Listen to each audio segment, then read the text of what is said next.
Kenapa? Karena di kota Palembang ini khususnya ini belum layak untuk diterapkan ganjil genap. Jadi pertanyaannya adalah filosofis apa yang mendasari kemudian kebijakan yang dibuat ini untuk mengurangi laju penyebaran COVID. Harusnya ya yang dilakukan pemerintah adalah bukan membuat pembatasan kendaraan lewat ganjil genap seperti itu, tapi dengan melakukan pencegahan COVID ya, diantaranya adalah mempercepat dan melaksanakan sebanyak mungkin vaksin yang saat ini masih sangat minim jumlahnya begitu. Itu yang pertama. Yang kedua, terkait dengan kebijakan ini juga kami melihat ya apa yang diperbuat dengan adanya kebijakan ini. Ini seakan-akan hanya untuk mencontoh dengan daerah yang sudah pernah membuat kebijakan ganjil genap.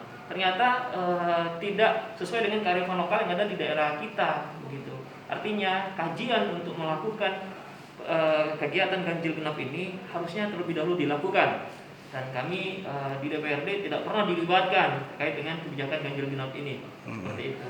Jadi untuk saat ini saya melihat di Sumatera Selatan khususnya di Kota Palembang ini belum saatnya diterapkan kebijakan untuk memperlakukan ganjil dan genap itu sendiri.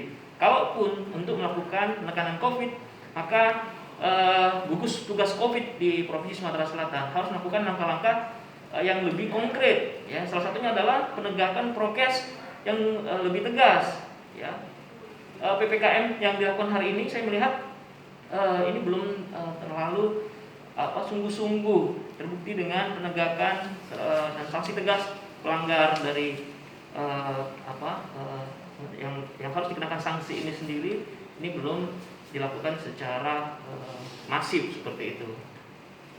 Gitu. Mas, mungkin langkah legislatif ke depan gimana Mas? Mungkin ya termasuk di sini juga kan rumah sakit di Sumsel juga lah hampir penuh semua kayak gitu Mas. Untuk penanganan sendiri gimana nanti Mas ke depannya, termasuk untuk kebijakan-kebijakan ke depan, anggaran juga gimana Mas?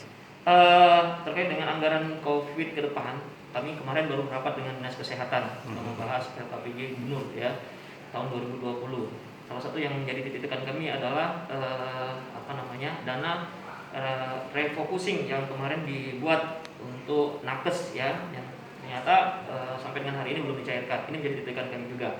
Nah, langkah ke depan yang harus dilakukan terkait dengan penanganan ini ya adalah salah satunya dengan mempercepat vaksin tadi ya, itu yang pertama. Yang kedua, pemerintah juga untuk saat ini saya lihat